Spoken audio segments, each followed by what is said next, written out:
وہ کہتا ہے میرے ہاتھ ٹوٹ گئے، کہاں ٹوٹے میرے ہاتھ، صحیح سلامت تو ہیں۔ پہلی آیت میں اللہ نے کہا کہ ٹوٹ گئے دونوں ہاتھ ابو لہب کے اور برباد ہو گیا وہ۔ تبت یدا ابی لہب وتب، یہ کیوں کہا جا رہا ہے کہ ہاتھ ٹوٹ گئے؟ یہ کیوں نہیں کہا جا رہا کہ سر ٹوٹ گیا، پیر ٹوٹ گیا، ہارٹ فیل ہو گیا؟ کیوں نہیں کہا جا رہا؟ میں کہتا ہوں اس کے لیے نا آپ یہ سین دیکھیے۔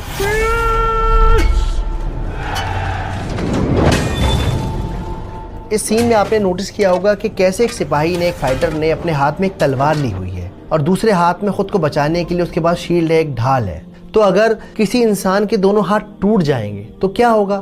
نہ تو وہ وار کر سکے گا اور نہ ہی اپنا بچاؤ کر سکے گا، تو پھر ان دی اینڈ آپ برباد ہو جاؤ گے، ختم ہو جاؤ گے اور اگلا حملہ پھر آپ ہی کے اوپر ہوگا۔ میرے بھتیجے محمد اگر سچے ہیں تو دے دوں گا مال دولت اللہ کو اور خرید لوں گا جنت۔ بالکل اسی طرح ہم ابو لہب کی زندگی میں دیکھتے ہیں، اس کا مال، اس کے بیٹے، اس کے کنیکشن، اس کے تعلقات، اس کی پاور، سب کے سب برباد ہو گئے، کوئی بھی اس کے کام نہیں آیا۔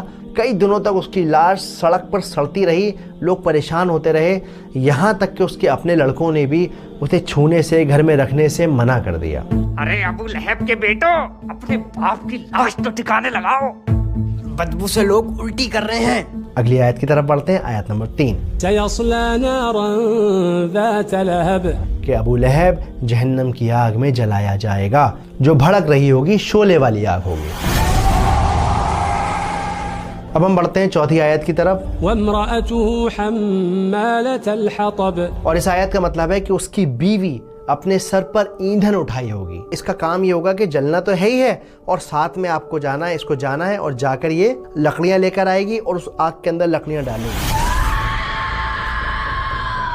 لیکن یہاں مزے کی بات یہ ہے کہ اللہ تعالیٰ یہ بھی کہہ سکتے تھے کہ وہ جہنم میں جلے گی، وہ جہنم کا عذاب زندگی بھر جھیلتی رہے گی، یہی کیوں کہا کہ وہ لکڑیاں لے کر آئے گی؟ دیکھیے یہاں سمجھنے کی بات یہ ہے کہ